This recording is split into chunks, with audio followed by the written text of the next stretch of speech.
Since 2007, Buying Time has supported entrepreneurs and therapists on their admin, marketing, and bookkeeping needs, and so much more. Check out their free Buying Time Systems Inventory Checklist to uncover hidden expenses and optimize spending in your practice. Find that at buyingtimellc.com/MTSG.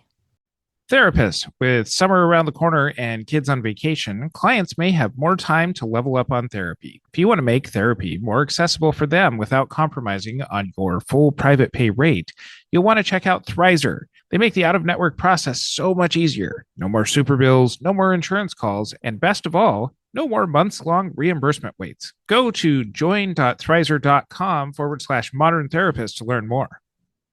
You're listening to the Modern Therapist Survival Guide, where therapists live, breathe, and practice as human beings. To support you as a whole person and a therapist, here are your hosts, Curt Widhelm and Katie Vernoy. Welcome back, Modern Therapists. This is the Modern Therapist Survival Guide. I'm Curt Widhelm with Katie Vernoy, and this is the podcast for therapists about the things that are going on in our world, the things that are happening with our clients, and the ways that we can show up to support them. And this episode stemmed from some client conversations that were going on in and around my practice, that some of the people on my team were coming and saying, hey, with the way that ICE is coming around and affecting some of the immigrant communities, we have clients that are finding that they are citizens, they are here legally, but a lot of the communities that they have are not going outside. They're not going to the usual places. They're disappearing. And how do we help our clients retain that sense of community when that community is either being taken by ICE or are taking other protective measures for themselves? And I said, let me check with today's guest because this is a wonderful topic and I need to consult. So I reached out to Adri Rodriguez and said, hey, can you help us be able to work with some of our clients in a way that's supportive and by extension, then come on the podcast and talk about some of these things. So she was very wonderful in agreeing to both of those things. And so thank you very much for coming and sharing your wisdom with us. My pleasure. It's always so nice to be here with y'all. So I'm excited. It's so good to see you again. And we'll link to the other interviews we've done with you in our show notes over at mtsgpodcast.com. But for folks who have not heard your amazing wisdom, can you share who you are and what are you putting out into the world? Yeah, I'm excited because I feel finally very prepared for this question. And so I'm very excited to be here. I'm Adri Rodriguez, a licensed marriage and family therapist with a private practice up here in Sacramento. I am like a jack of all trades and a master of every single one of them. That's like my little tagline because Nice. I recently just kind of owned that I am like a dabbler into a lot of things, but I am like a true DIY queen who loves to do things really well. And so with that said, I'm also a professor at the University of San Francisco where I teach family systems and sex and gender issues in therapy. I'm a community builder. I host a monthly cafecito with therapists at my office where we come every third Friday of the month in Sacramento to just like chit chat, but also consult and build community. And most recently, as of last year, I became a host of my own podcast, Entre, Tías, Amiguis, which is a space dedicated to a lot of first-gen experiences of BIPOC, adult children of immigrants, but in general, just people kind of trailblazing and figuring it out on their own. And all of these things really connect because my work is deeply rooted in this idea of generational healing, that everything that we're experiencing right now is attached to the systems that influence our family of origin, the country where we're living, the sociopolitical environment. And so that our healing is not only as an individual level, but also understanding how we're nested within larger systems. This leads to like identity exploration and holding the systems accountable. And ultimately, I think like my goal is to get people to be in healthy relationships with themselves as they understand their stance among all of these things, right? And so myself, I immigrated to the US as a teenager. And so I'm like an in-betweener because I'm not a full-born first gen. Like a lot of the people, usually we use the term first gen for the people that are children of immigrants that have been born in the US. I'm like a generation 1.5. I'm an immigrant. I can talk to like the older parents, older folks that have immigrated, but I also have all the first-gen experiences. And so that in between just role that I have taken sort of puts me in this place of understanding life and the world from my own experiences from multiple lenses. And so in therapy practice, teaching, my podcast, all of this is like grounded in this idea that the more that we unpack the stories, the more that we understand where we come from, then we can heal and understand those patterns, and all of it through culturally grounded efforts, right? That meet people where they're at and meet people at their stories. And so that's what I put out into the world. Oh, I love that. Great answer. Yay, I was finally ready. As you're familiar, one of the things that we also frame the problem with at the beginning of a lot of our episodes is not from a shaming place, but being able to talk about what do therapists get wrong about the topic of the day. And I think in particular, this is one where in therapeutic relationships where the counselor is of a different culture than the clients, what do we see that those therapists usually get wrong about helping their clients either connect to their communities or remain connected to their communities? I mean, if I hear another therapist say, just find a hobby or find a friend, like I would go bananas. So just get out of your house. Like, because proximity is not community, right? There is like this part of the assumption that just because people are outside and around people, that then there is somehow inherently in community, right? And so proximity is not community. Community is about belonging. It's about safety. I think, especially under the current socio-political climate, you can't be in communities where you do not feel safe and seen, and where there is a shared understanding, whether it's because we share the same identities or because there is this sense of humility and curiosity that brings all of those folks together, right? So that doesn't mean that you can only find community with people that are exactly like you, that have shared the same experiences as you. But in community, I think inherently there has to be a common understanding of in the interconnectedness of our experiences. And that even when something doesn't impact you directly, when you are in community with that person, you are deeply impacted by it, right? So in therapy conversations, oftentimes, I think I have heard this dialogue of just like, well, have you tried going to a yoga class? Have you tried going to a sound bath, right? Which in many ways can be helpful and healthy in terms that you can begin finding folks that are in the same alignment, that have the same interests. But true community takes time. True community is not about showing up as an individual and just being with other individuals, but it's about coming into this togetherness of a group identity that holds us together. Rather that be like because we have a meme shared group, where we are sharing the same memes and we have the same type of humor, or because our political activism is in the same vein, right? So when we're thinking about community, we have to acknowledge that there are cultural, systemic, and historical barriers also that get in the way of this belonging into community. Because if I go to a yoga class that is being taught by a person who is not culturally identified with the practice of yoga, and then the attendees don't look like me, now we have three different cultural components and systemic barriers that are showing up in the room. And we can just say, well, go find your people in the yoga class, right? Like it is way more complex than that. When people are immigrants like myself, first gen, we also have received a lot of messages about keeping our heads down, being humble. In Spanish, we have like this thing, no te creas mucho, like don't think too high of yourself. Like that humility is something that we embody. And so that can be also a barrier to not take space or to feel other when you're trying to take that space in building community, right? And so when we are, as therapists, directing our clients to just go find a friend, go do something as if it's just something easy, we're not acknowledging that there is grief, that there is exclusion,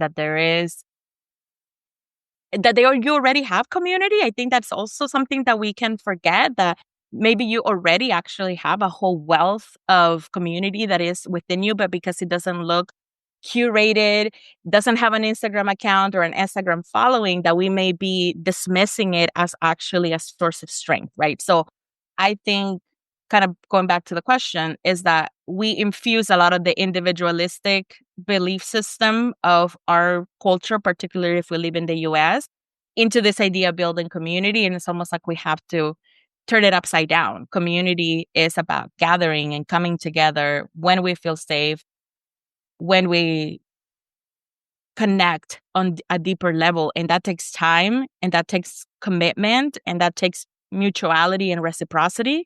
And it doesn't happen just on attending one place one time, right? It's built over time.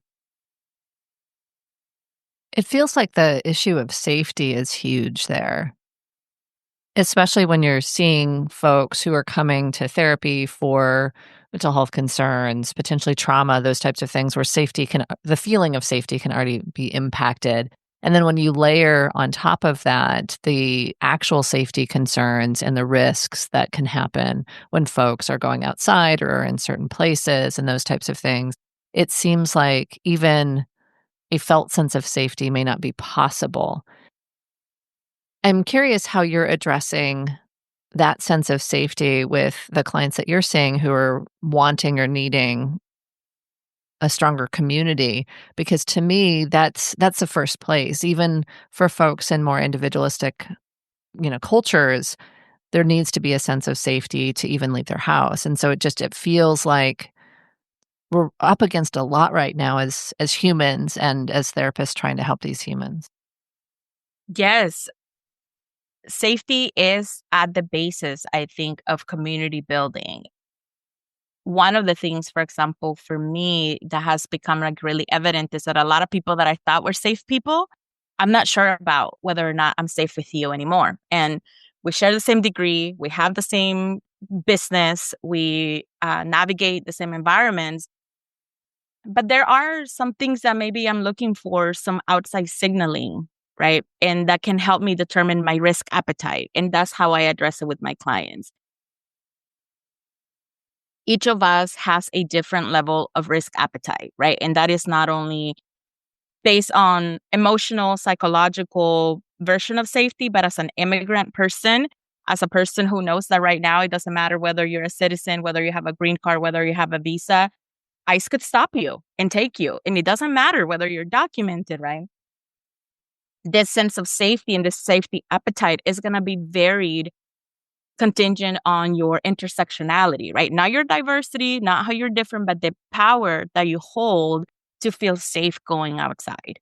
And so I think it's really important, and it has been important for me, but also for the clients that I work with, around this idea of your risk appetite cannot and does not have to look like everybody else's. You get to determine that, and you need to know what your safety protocols are. You need to know what are those things that you need to put in place in order to then venture outside. Because if you're not clear on that, it's kind of like when people are like asking people for a request, but they think that's a boundary. A boundary ultimately comes back is your responsibility to uphold and maintain and follow through with the boundary, right? But many times we're confusing saying a boundary, saying like, don't talk to me like that, right? And so it's a request. So when we're building community, we can assume that a community is safe, and then the individual may just kind of lower their own safety protocols to say, but I'm supposed to be safe here, right? And I don't think that in this moment that is advisable. We don't know if we are safe. We don't know if you go outside of your house, you're going to be able to come back. Those are some very important truths to hold, and not to be always like scared, but to understand what are the action steps, where you to be detained, where you to find yourself in a place that you walked in and immediately you see a signal that that is not a place for you. How do you walk yourself out of those things, right? Like there has to be a self-assurance and a self-awareness that says, if I am going to venture out into making community, if I'm going to venture out to go outside, I cannot trust that this place is a guaranteed safe place for me. I need to trust me that I can keep myself safe according to this risk appetite that I have decided I have capacity for. And that capacity, along with that risk appetite, does fluctuate. There may be times that you're going to feel more assured. There are going to be other times that you're not going to feel as safe or held, right, within those safety parameters that you've determined? And can that be also okay, right? So a big part before sending anybody out into the world to engage with others in the effort of building community, I think goes internal, and it starts with the self of asking, what are the risks that I'm willing to take? What are the things that are hard nosed and boundaries for me to remove myself from the situation? And then also, how do I navigate the unknown? Because there is going to be a lot of unknown. And if you've experienced trauma, maybe your own trauma is going to get triggered really high in a moment that is not necessarily appropriate to be that triggered, right? But your internal system is saying, this is not safe, this is not safe. So it requires that you know yourself in terms of how that risk appetite is formulated for you, so that then you can make informed decisions every time that you're venturing into new spaces or coming into spaces that you're not sure whether or not they're for you. When you hire Buying Time, you get an entire team of accountable, knowledgeable virtual assistants with different specialties. It's a pretty amazing one-stop shop for your business needs. And I should know, I've been a happy customer of Buying Time since 2015. Buying Time has helped me and other therapists with admin and client customer service, finances and bookkeeping, including sending out invoices and super bills, setting up automated systems to take care of clients during onboarding, marketing, including websites, social media, blogs, and newsletters, and a whole lot more. Buying Time believes in streamlining, efficiency, and being cost-effective. So they help you to regularly evaluate systems to make sure you're not paying for programs and platforms you don't need. And they've put together a free systems inventory checklist to help all of us to uncover hidden expenses and optimize spending in your practice. Go to buyingtimellc.com/MTSG to get your free checklist now.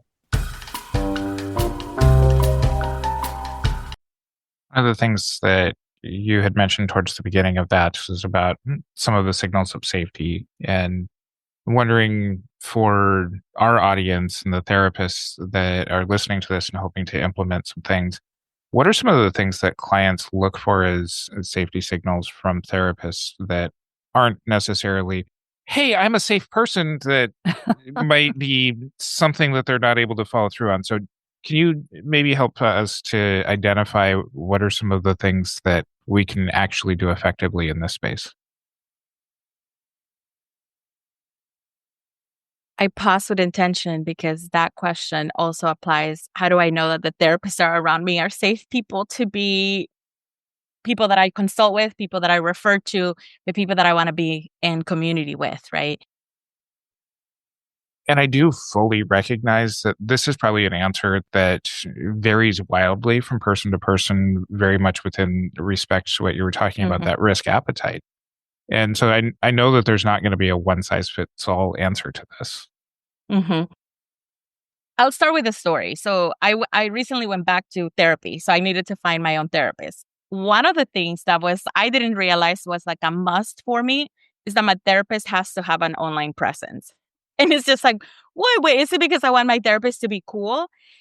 No, I just kind of want to know what type of social media content, news content. I need to know, there has to be some basics around what are the things that I can expect of you based on the way that I see you interacting online, right? I actually went with a therapist that doesn't have an online presence and feel very lucky that I challenged my bias, because I did talk to her and I was like, girl, you need a website because coming here was like very anxiety provoking because you came highly recommended, but I could not find anything online about you, right? So one of the things that can be a stepping stone into figuring out who somebody is to see if they have a online persona or a platform that they have chosen to show up as. I don't think that is a requirement that you have to have a website and stuff like that. So please don't hold that against any therapist that you don't have a social media presence. That's just a very millennial thing of me. If you're not online, it's like, where are you at? Like, why not? Right? Sure. Like, that is just me very generationally. But I do know that is also something that I have heard for a lot of the clients that come into my practice, right? Like, people ask me, what is your number one referral source? My number one referral source is Instagram, right? And what I hear from people is in Instagram, I make friends, I meet colleagues, and I also have boundaries about how I interact with people that are interested in coming and see me in therapy, right? But one of the things that I hear often from them is like, I really resonated with something that you shared. I really resonated with something that you posted, or a friend of a friend of a friend reposted something that you reposted. And that made me curious about who you were. And I wanted to look more into, what the type of work that you do is. And so because the safety cannot be guaranteed, even with therapists, cannot be Sure. guaranteed. I think clients right now, especially the clients that may be a little bit more savvy about receiving information or navigating the internet, some clients are looking for people that are letting you know about their intersectionality, about their identities, about their beliefs, about their stances in some way or another. I don't need you to be aligned 100% with me, but will I walk into a therapy room? I'm feeling wary of saying this, and I'm going to find a cross in your office. For me, as a queer immigrant person who has a bunch of religious trauma, that would be very dysregulating. And that would be very dysregulating to not have found that out before walking into that room. Because the disclosure that we make, and we know this in our therapist training, it's not only the things that we say, but it's also how we navigate the world, right?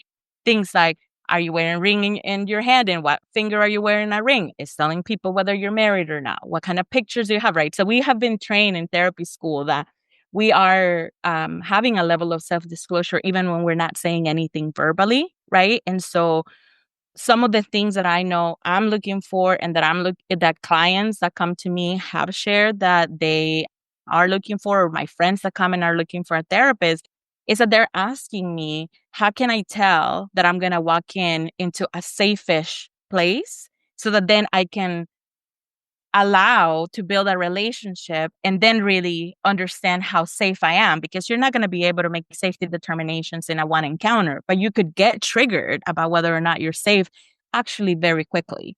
And so as therapists, we are a little bit in a interesting time socially where some people are choosing not to be very vocal about world events, about news, about intersectionality, about power. That is very privileged. It is a very privileged position to not have to speak about these things, or to think that I'm just a therapist and not involved somehow in the sociopolitical environment of the world. Because as a person of color, as a queer person, I always have to be thinking about my intersectionality. My life is always attached to the sociopolitical environment that I'm in. So if you are a therapist that doesn't feel that these things are necessary, this may be an invitation to check your privilege that allows you to not have to be thinking about those things, right? So safety takes time. Safety is about trust. Safety is a journey into building something with somebody, sort of like with the community building, right? But at the front, how can I show people that there is a alignment and what they're looking for in terms of values? And that is going to be different person to person and therapist to therapist. But I know that that is the feedback that I hear. And then personally, that's also how I navigate therapy spaces nowadays. It's so interesting. As a profession, we've moved from blank slate, therapists should not have any, beliefs and things that they put forward, to this space where I agree with you that we need to be clear where we stand on things so our clients feel comfortable to talk about their full experience. And so I think probably we want to get back to the community building part, because I think that was part of what we wanted to talk about today. But I just wanted to reflect on how critical it is for a lot of clients for them to understand where their therapist stands, what they believe, what they support, how they move around in the world. And that feels very strange and it feels very different. And so I imagine it's uncomfortable for people who have been in the field for a very long time with, kind of buttoned up, no online presence, and thinking about how do I make that clear? And I think you can make it clear even in the conversations that you have in the initial consultation calls, or in all the things that you said. So I won't repeat them. But if we're looking at safety as step one, what are the things that you're seeing as far as folks either creating or maintaining community right now that is important for therapists to know who potentially aren't are just saying, go get a hobby, right? The ones who are saying, just go make a friend. It'll be great. Yes. I think I start with assessing like a strength assessment and a resource assessment, right? What do you already have? Because I think maybe some folks are thinking that community is supposed to look like a certain way, right? Like again, as a millennial, that community happens in this like curated studio where there are like plants and when there is sound healing and where these things are generationally like how we all have a picture in our head of what community is supposed to look like. And so we may dismiss some of the community that we already have because it doesn't look curated in the way that like social media is telling us that community is supposed to look like. Or the people who I am interacting with in this community do not seem to reflect some of the things that I already have predetermined in my head of what community really looks like. And so a part one is doing an assessment of the strengths and the resources that a person already has, and then understanding, right? So if we understand that, then the second part is to investigate why does that feel like community or why doesn't that feel like community? Because then we can help people name the longing. What is it that you're longing that you can receive here? And is there something else that you're longing that cannot be received there and it needs to be received somewhere else? Or is this longing something that you can receive in the community that you already belong to, but you didn't know that you could ask for that or that you could seek it out in that space, right? So first, before sending people out into the world, it's like, what do you already have? How do you find value in what you already have? How do you fulfill your needs with what you already have? Because you might be able to, and then pour into it, but also being able to understand and name the longing and grieve the losses of perhaps the communities that you have belonged to are no longer spaces that are meeting your needs right now, right? So being able to understand, self-reflect, and figure out what are those things that you're needing. Therapists, are you providing super bills to your clients? The bad news is 5 in 10 clients don't submit them, which means they are leaving thousands of dollars on the table. The good news is there is a solution. Thrizer. Thrizer helps clients automatically tap into their out-of-network benefits without the hassles of super bills, insurance calls, and even months-long reimbursement waits. With Thrizer, clients get instantly reimbursed for out-of-network sessions, all while you get your full private pay rate up front too. Here's how. First, clients verify their out-of-network coverage with Thrizer's free benefits calculator. Then, Thrizer takes care of submitting claims and dealing with all the insurance stress. But what truly sets them apart is Thrizer Pay, the option for clients to just pay a copay for sessions instead of waiting 6+ weeks for a reimbursement check. They even cover the rest of the therapist's rate to make you whole up front, and then wait for reimbursement on the client's behalf. This isn't too good to be true. Thousands of clients and clinicians are already using Thrizer to make the therapy process more seamless and accessible. Check them out at join.thrizer.com/modern therapist or use the code modern therapist for a free special offer. I know that for a lot of the spaces that I'm seeing people that I work with or people that have similar identities as mine, is that we are looking for places that are going to be of depth. Can I come here and be honest? Can I come here and talk about fears? Can I come here and talk about, yes, the positive and like, the culture of positivism, right? And in this moments also could be a barrier to building community because it can be invalidating to be in this assuring place, like everything's going to be fine. And we have lived in these times of the world before. And historically, this has happened before, right? Like very like head center sort of perspective of like, how do we survive this moment, right? And so I'm seeing a lot of folks looking for things like book clubs are centered on identity, written by authors that share an identity with them and other people reading them, right? I'm looking at people reconnecting with their ancestral practices. We are going through like a big shift, at least on my side of therapy, where we are truly talking about decolonizing therapy because all the ways that we've been trained to be a therapist, though the books that are written about it are in the contemporary, right? These ancestral practices of coming together, of sharing in community, of chanting, of taking medicine with others, right? Like all of these ancestral practices of healing have already happened, but because they're not fitting the westernized ideals of like healing and therapy, sometimes they can be dismissed as a source of strength. But I'm seeing that a lot of people are desiring to come back into those ancestral practices to reconnect with their culture of origin. And they're looking for therapists who have an understanding. And also, maybe if like you don't have the understanding because you practice it, but you're not going to dismiss it or invalidate it as something that is not true healing or true community, right?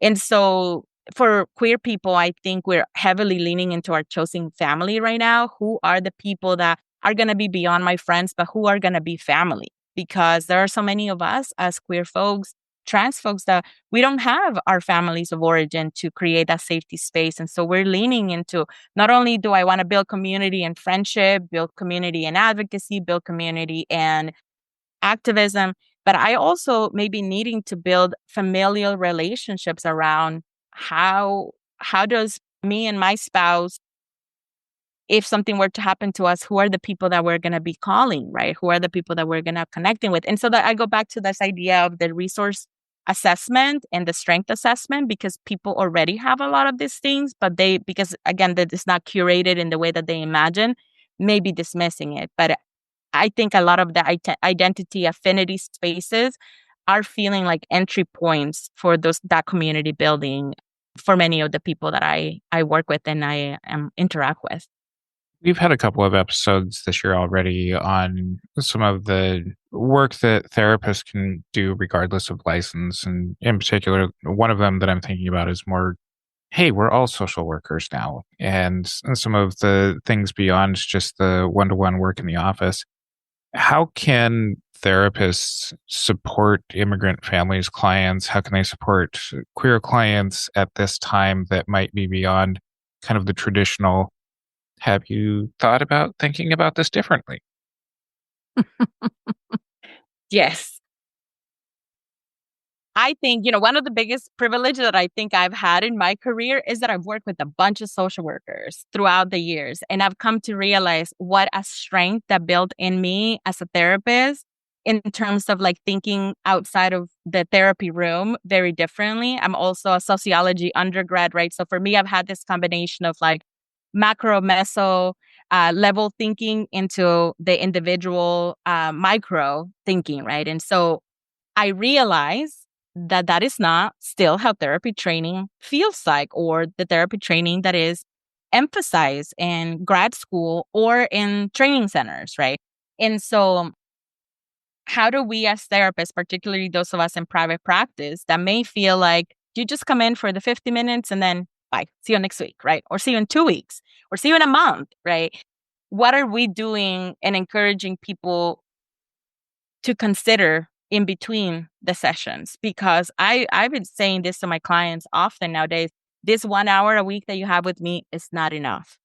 It's just not enough, right? And so the resources, after doing that assessment of the resources that already exist, is also about partnering with our clients into how do they go then about finding places that feel safe and welcoming and align with them, right? Like, what are the values examination of like, what are the things that I'm looking for? Because if we just send them out, you may find community at the yoga studio. Like I've found really awesome people at yoga studios. Honestly, that's what I think it keeps coming back to me. But I know what I'm looking for when I go into those spaces, right? And so I think it has to come back to that level of self-awareness that either individuals have or they got to build within themselves with the help of a therapist. It's a wonderful help to have to like figure it out. What are those safety measures that you need? And be in thinking about the people that you are also being encouraged by, that they have a level of cultural responsiveness, cultural humility, that they're encouraging you at the level that you're ready to receive it, right? And so as a therapist, you have to have more knowledge about what's happening in your local community and also what is available in virtual communities. Because I think that has been one of the best things post-pandemic, and to find like the silver lining on like this terrible 5 years and how the world has shifted is that there has been the opportunity to build much more online communities as well, because so many of us are also seeing telehealth clients. So how do we have a repertoire of ideas and resources that we can share with clients so that they can begin exploring something that they may not even know where to begin? It's a lot to keep up with, and I think there's also, with how much is going on in the world, there's also all of the policy updates and enforcement actions and all of these things that I think can be pretty challenging. And I imagine that there's some sort of balance between information overload and burnout and all the things that therapists can have if they're trying to stay up to date with everything that's going on in the world right now, and remaining completely ignorant to it, right? And so I think I'm curious what your practices are as far as how you're staying up to date with what's going on and being able to navigate that so that you do have appropriate resources and information, and you're also taking care of yourself, because I think that's the hardest balance I find. Absolutely. I think in this current times, it is an ethical responsibility to be informed. And I know that as therapists, we're human. And as therapists, we share our own little trauma. I myself work at the intersection of my own trauma every day, right? And so it can be really hard to find that balance at times between my own nervous system being activated, my own triggers, my own work that I need to do as an individual, with balancing out that I have an ethical responsibility to be responsive to the needs of my clients, right? So how do you, as a therapist, also assess for yourself where are you at when it comes to your own capacity to be responsive to the needs of your clients? Because I have heard, and in the recently, I'll say recently, from people that are like, I'm unplugging from this because I can't take it. And as an outsider, I'm like, yo, you have so much privilege. Like, you don't, disconnecting is such a privilege. Like, you don't even understand that there are some of us that we do not have the possibility of disconnecting, because disconnecting actually could put us in an unsafe position, right? And so as therapists, we have to be really honest about how we're balancing out. Yes, that you're human and that you deserve to be taken care of, and that you deserve to unplug, and that you deserve to have a regulated nervous system and attend to your triggers and anything that activates you, while balancing out that the work that you've been chosen to do, or you chose yourself to do, is about others, right? And that inherently requires that you find a balance between what you need as an individual, but also what your clients and the community that you're serving needs. And so I think it starts there.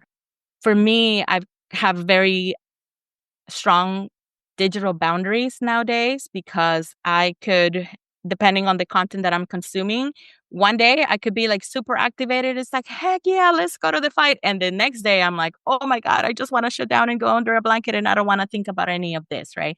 So I've had to curate the type of accounts, the type of grassroots organizers that I'm following, the advocates that I'm following, the media that I'm consuming, both online and offline, and also finding a balance between information, but also sources that are not trivializing, minimizing, invalidating what's happening, or covering it with a positive spin.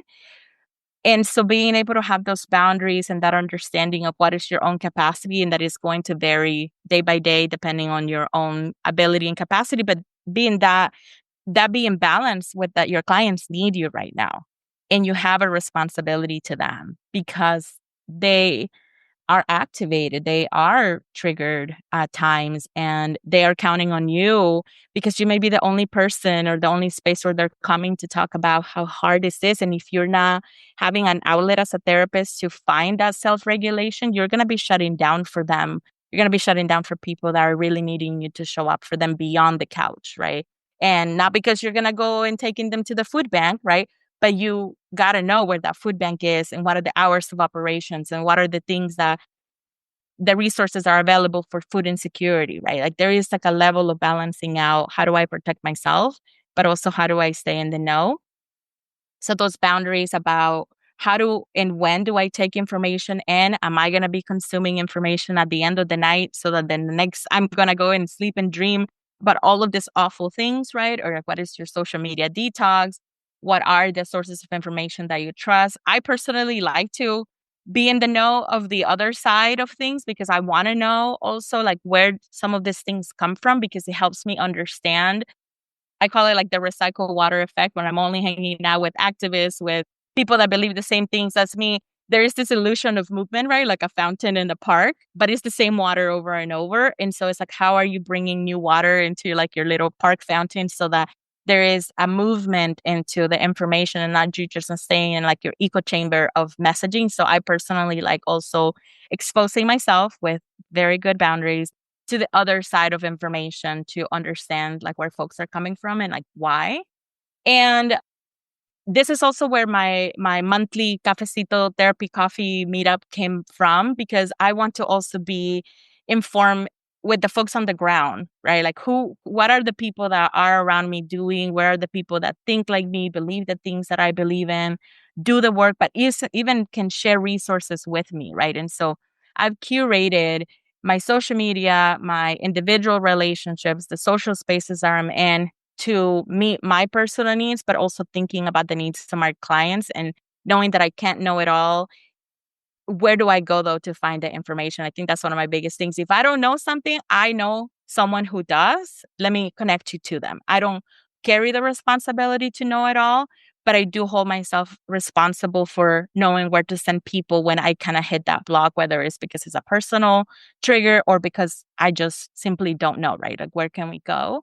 And having a space for peer consultation, for community care, for joy, for rest, and to validate that the labor that we're doing right now is asking a lot of us from therapists, healers, wellness practitioners. We are being asked to show up in ways that I don't think our training has prepared us for.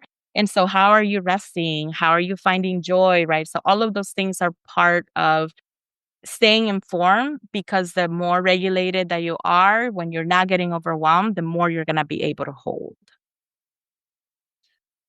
I want to thank you for spending your time with us today and being such a wonderful voice in this space and a wonderful resource for us and all of our listeners.